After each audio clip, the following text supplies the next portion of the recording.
Welcome to Stock Talk with Nico Kritikos. Today we're going to be going through and talking about the current disruption in the supply chain and how it's affecting companies and when it is expected to subside. So first thing we're going to go look at is some notes that I've taken over the past couple of weeks. And I've listened to a bunch of earnings calls for all my companies that I own. And I took down some notes for each ones that were being hurt by the current supply chain disruption. And so this includes Amazon, Corsair Gaming, Ollie's Bargain Outlet, Amcor, and Carnival Cruise Line.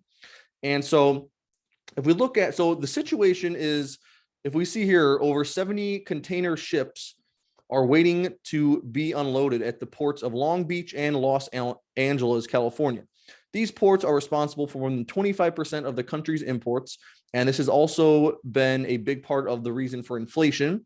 The wait times to get these containers unloaded have doubled, and the average wait time for a ship to be unloaded now is 13 days. A big problem of this is also the truck drivers that are needed. There's an estimated 80,000 truck drivers that are needed, and that's why things are taking longer to arrive at places and things are so backed up. But if we go to see how this is affecting companies, we could see that for Amazon, they listed inflation, specifically steel and for trucking, the labor costs,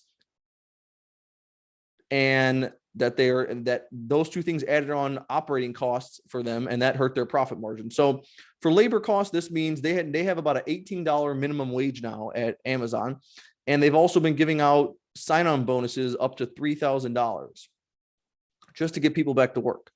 So they're saying this added $2 billion in operating costs, and in Q4 they're expecting that to double to $4 billion in costs. So these next couple months, then at least the next month or two, it's not going to be getting back to normal yet. For Corsair Gaming, they said for Q3, the ocean freight was up 4x or 3 to 5 times.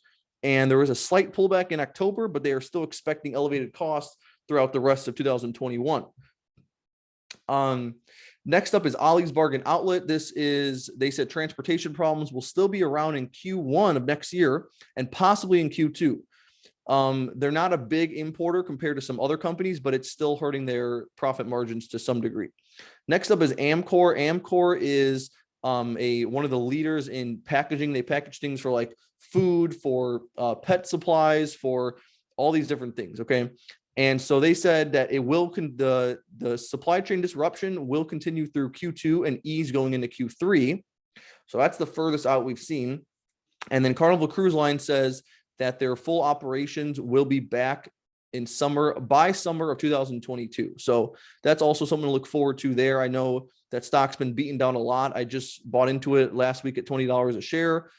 And so that's something to watch there. Now, I've talked to a lot of people that's knowledgeable in this industry, and they've also said a lot of their estimates are Q2 of 2022 is when things will get back to normal as far as the chip shortage, and as far as these, the trucking problem, the labor cost, all those different things. So that's something to look forward to. It is going to be a couple months, but it's just something you want to keep in mind when you are buying into some of these companies, and now you know what to expect when they report numbers for Q4. So just some things to keep in mind here.